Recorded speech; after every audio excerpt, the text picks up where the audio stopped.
Preparing to feed the homeless, this Darwin resident's own food security is on her mind.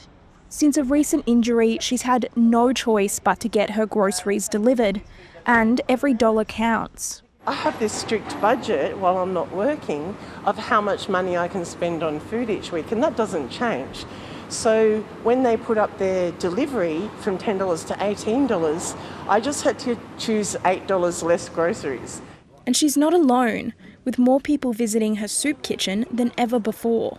When we used to mostly see desperately poor looking, homeless people, now we're getting families and, people that you wouldn't expect.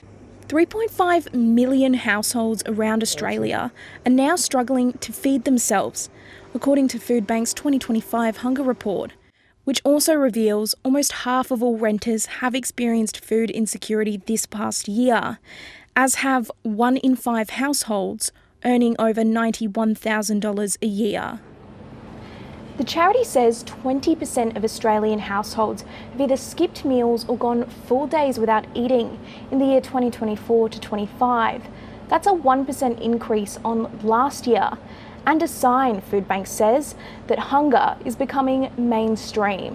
When cost of living spikes the way it has, every demographic suffers. There's rent increases and that kind of thing, and all these pressures put pressures on families, and then unfortunately they do end up needing help, and that's where we come in as a food bank.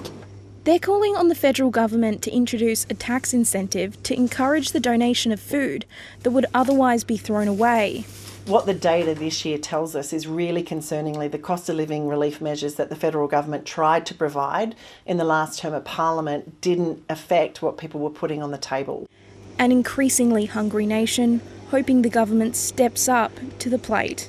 Tilda Colling, ABC News.